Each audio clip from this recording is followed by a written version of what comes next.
我想大家一定都見過紅彩。西方有句俗語話，喺紅彩嘅起端可以揾到黃金。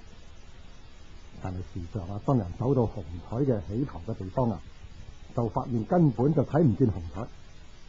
世人尋求物質嘅滿足就係咁樣，明明以為可以揾到黃金嘅所在到頭嚟只不過係一場虛空。在找尋真理嘅事情上邊，似乎亦係咁樣。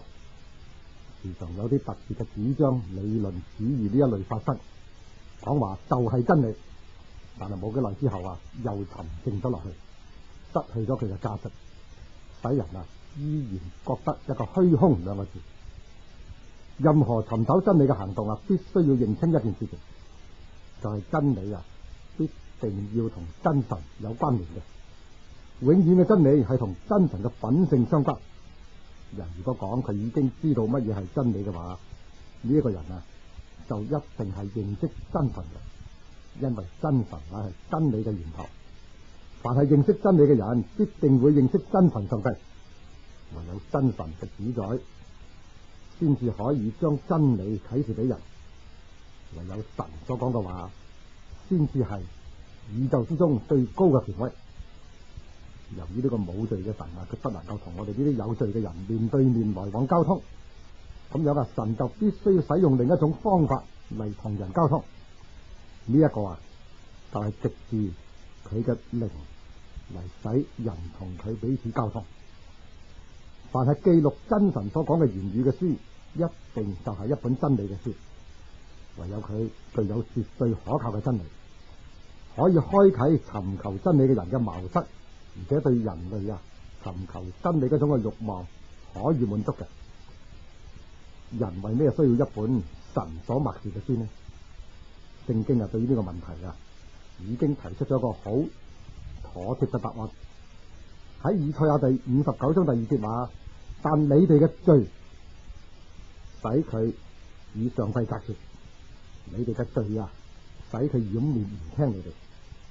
我想對於呢一種嘅講法冇人會反對嘅，因為世界上今日世人嘅行為的確係使佢同上帝疏遠。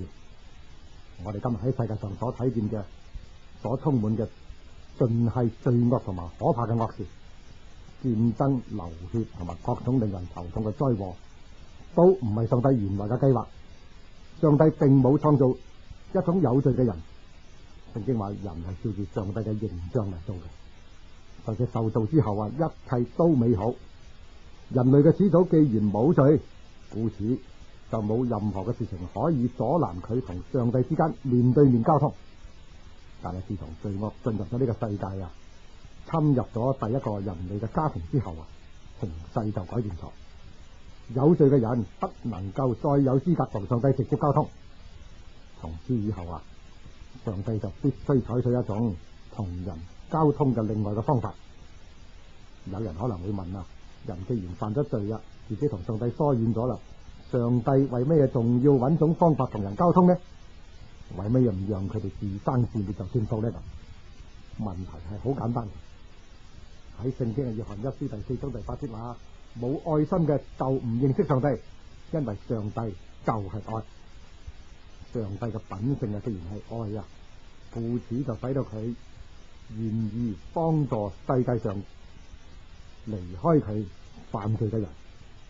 雖然人已經背叛佢、反對佢、唔配接受佢所賜嘅福氣，但係上帝仍然願意俾人一個機會，改正佢自己嘅錯誤，能夠同佢重新和好。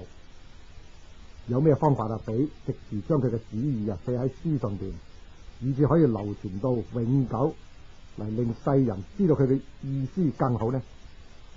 由於將佢嘅旨意藉住人嘅文字寫出嚟就使人可以重新同佢建立一種長久嘅交通。上帝點樣藉住一本書同犯罪嘅世人重新建立交通呢個係一件非常有趣嘅事情。神點樣能夠藉住一本書同人交通呢？呢本書嘅本身就回答咗呢個問題。喺聖經嘅民數記第12章第6節咁樣話：你哋中間如果有先知，我耶和華即係真神必喺異象當中向佢顯現，喺夢中同佢講話，呢啲就表明神要藉住異象同埋夢兆將佢對人所要表現嘅旨意向人表明。寫聖經嘅人自己亦有見證話，係佢哋所寫嘅唔係出於自己嘅意思，乃係神藉住佢哋寫出嚟嘅話。比方喺撒母耳下第23章第2節，記載聖經嘅作者之一大衛王就曾經咁樣講過，佢話耶和華嘅靈藉住我講，佢嘅話在我口中。就喺新約嘅作者其中之一嘅彼得佢所寫嘅彼得後書第1章第20同埋21節，佢話該知道經上所有嘅預言係冇可隨私意嚟解釋嘅，因為預言從來冇出於人意嘅，乃係人被聖靈感動講出上帝嘅話嚟。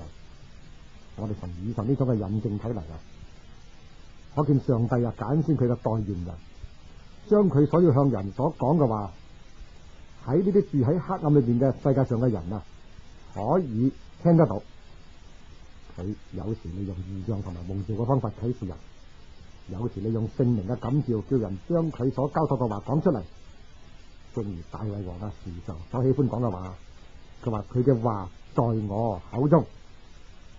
細佬哥初學寫字嘅時候時常需要父母或者大人捉住佢嘅手，咁拎住支筆喺個紙上面畫出佢所要寫嘅字嚟。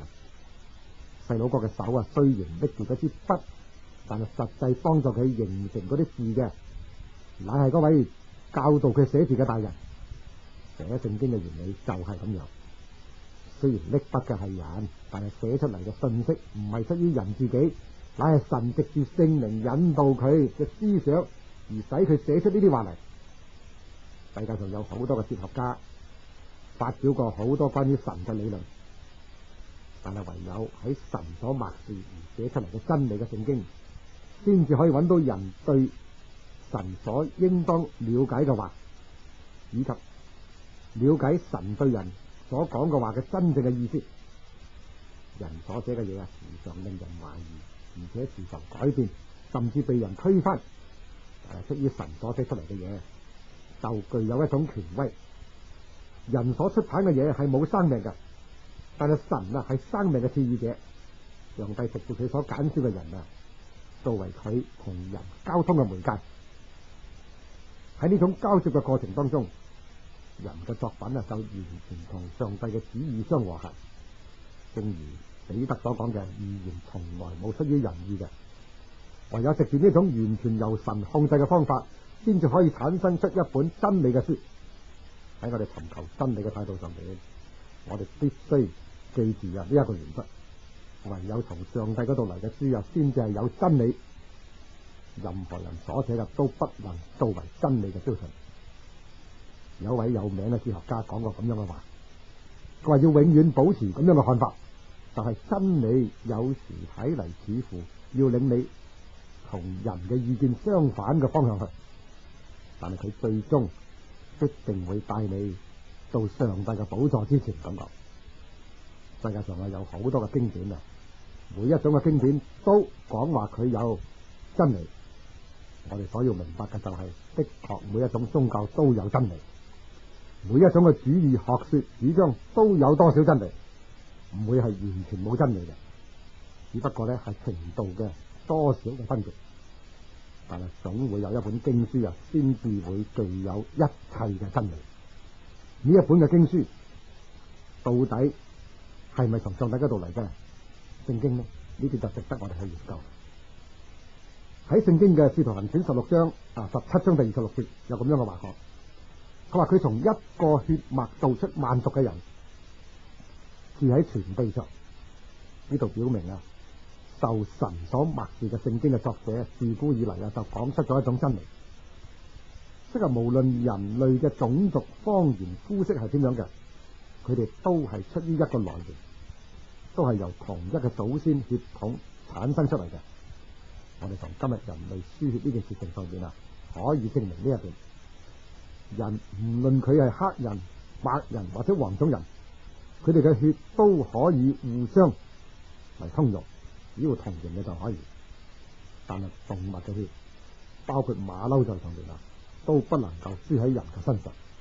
故此全人類喺體上面都係一個共通嘅來源，都係需要一個相同嘅血統嘅。喺道德嘅情況上面，亦有相同嘅地方。羅馬第3章23節話：因為世人都犯咗罪，虧缺咗上帝嘅榮耀。全人類不論男女老幼、階級、種族、膚色，都被同一種嘅罪惡勢力所管束。道德嘅趨向亦都係一樣，都需要從罪惡嘅勢力當中被拯救出嚟，都需要一種救贖嘅能力嚟幫助佢恢復人被造嘅時候原有嗰種嘅品德。為咗達到呢一種救贖嘅目的一定只有一個方法，唔會有好多其他嘅方法嘅。但係唯有嗰位創造人嘅主宰先至可以救贖人，因為救贖就係一種再創造。既然唯有從神嗰度嚟嘅救贖先至係唯一嘅救法而呢一種唯一嘅救贖法已經記載喺神所默示嘅聖經裏邊，所以我哋就不必去揾其他嘅經書。歸納起嚟人類在追求真理嘅立場上邊有8種嘅原則，我哋必須要搞清楚。第一就係從神嚟嘅真理必定同神嘅品格分唔開嘅。第二就係唯有真理嘅源頭先至可以引人到真理嘅路上去。第三，罪惡使人同神嘅真理分開，使人同上帝面對面交通嘅方法被切斷。第四真神基於佢嘅愛心而願意重新建立與人嘅交通嗰種嘅通路。第五就係由於神不能夠再面對面同人講話，佢就必須藉住一本由佢所默示嘅書，將佢嘅意思嚟啟示俾人。第六聖經既然係由屬靈嘅人所寫嘅，呢啲人嘅生活乃係反射各位默示聖經嘅品德。聖經因此乃係上帝權威嘅話，唔係人嘅思想嘅理論。第八既然全世界嘅人類共同嘅需要都可以由上帝所默示嘅呢個經書嚟得到解決，故此人類就不必需要其他任何嘅經書。當然你會話賣花者就一定讚花香，信基督教嘅人當然講話唯有基督教嘅經書先至係真理啦。咁我哋唔好一味盲從人講點樣，我哋就跟住講乜嘢，乃係要自己嚟查考試驗一下，睇下到底有冇理由。如果我哋講聖經係從神嗰度嚟嘅啟示，咁樣聖經嘅本身必定要有足夠嘅證據嚟證明呢一點，不必外人嚟加鹽加上嘅。我哋在尋求真理嘅事情上邊，亦應當相信表面上膚淺嗰種證據或者理由係唔夠嘅，乃係要深入研究。我哋如果越深入研究嘅話，就會越明白為咩聖經的確係世界上一本值得我哋作為真理嘅證據嘅一本書。倘若各位對於聖經仲未曾十分了解明白嘅話，讓我簡單嘅向你介紹一下聖經係一本點樣嘅書呢？聖經可以分為2部分，就係所謂舊約同埋新約。舊約就係喺耶穌降生之前所寫嘅，新約就係喺耶穌降生之後所寫嘅。佢嘅內容包括有先知嘅話，耶穌基督嘅命令同埋佢嘅教訓，同埋佢嘅門徒所寫嘅各種嘅教訓同埋信息。舊約聖經大部分係先知嘅話，新約聖經大部分係耶穌一生嘅言行同埋佢使徒嘅教訓。舊約一共有39卷，新約有27卷，全部就有66卷。喺呢個66卷嘅書裏邊，包括有歷史、有律例、有文法、有寓言、有詩歌、有科學嘅言語、天文、地理、政治同埋經濟嘅原則，對於個人以及社會生活嘅規勸之言以及其他廣泛嘅題目。為咗要明白佢各方面嘅內容我哋必須要深入研究先至可以得到。聖經對於我哋今日世界上所發生嘅一切嘅問題都有一個完整嘅交代，而且都有一個解決嘅辦法。著寫呢本聖經嘅作者一共有40位左右，有埃及王法老嘅公主嘅養子摩西，有牧羊出身貴為君主之尊嘅大衛王，有古代有名嘅大哲人所羅門，有巴比倫同埋馬代波斯兩朝嘅大臣但以理，有從埃及嘅奴隸逃亡出身嘅約書亞，有收稅官、軍人、醫生、先知、打魚嘅人，各式各樣唔同背景出身嘅人都有。佢哋都係被聖靈所使用，作為代筆人，寫出上帝向人所要講嘅話嚟。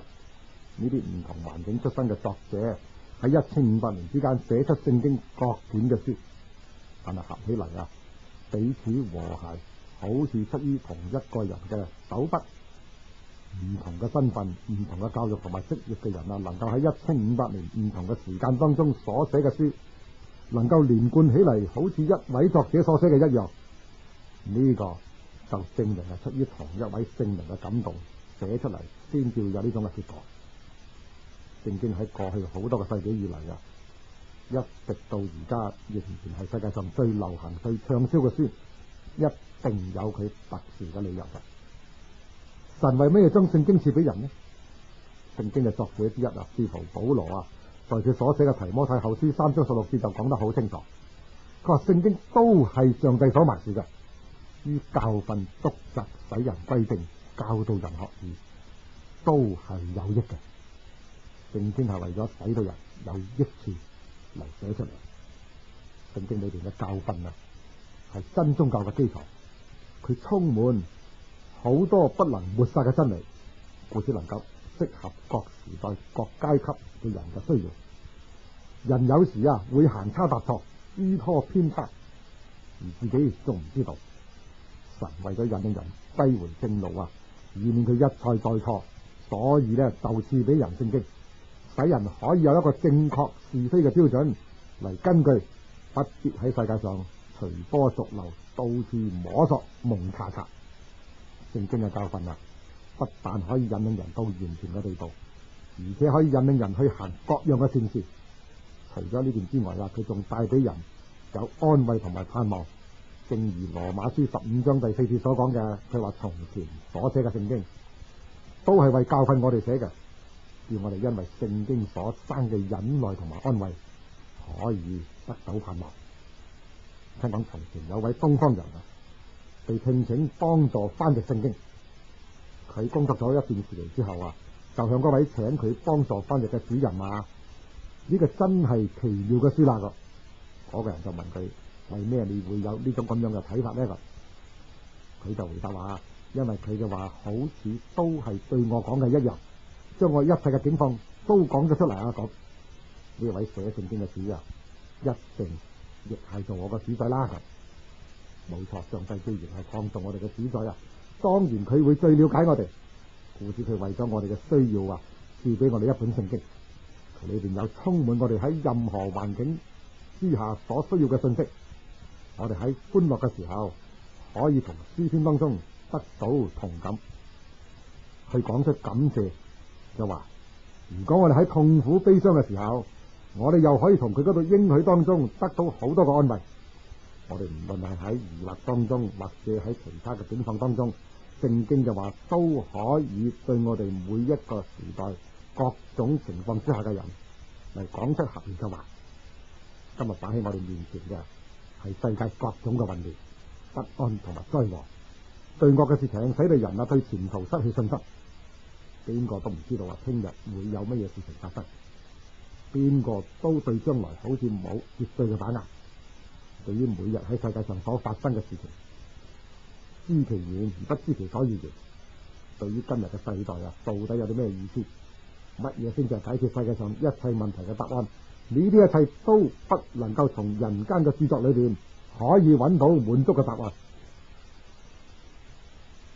聖經係為全人類嚟寫嘅，佢係不分種族、不分任何時間地點嘅人，適合每一個時代嘅人嘅需要。佢對於世界上所發生嘅事情嘅來龍去脈都有清楚嘅交代。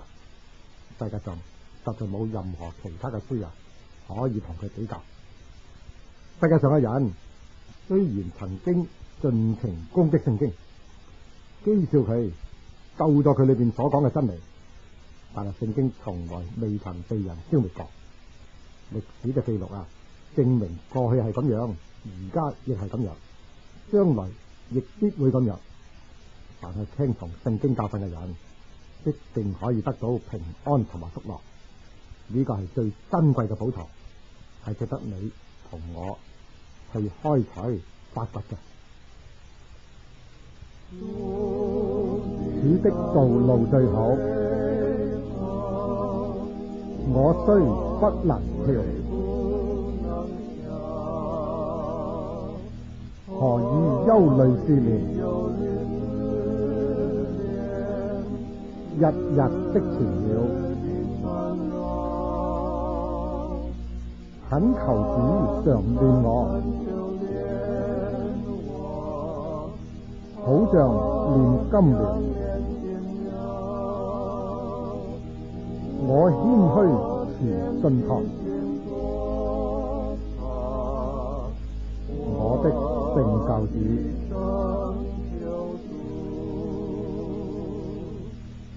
主的道路最好，主的道是正路，時常必信靠他，不偏離左右。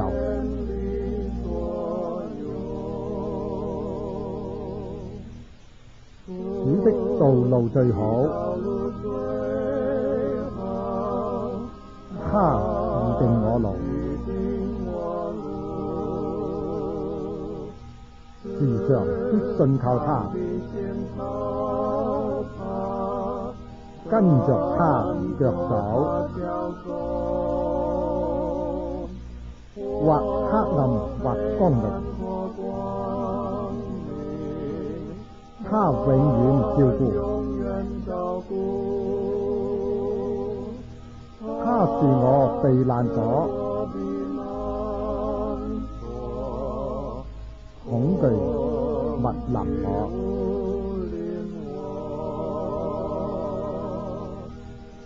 主的道路最好，主的道是正路，時常必信靠他，不偏離左右。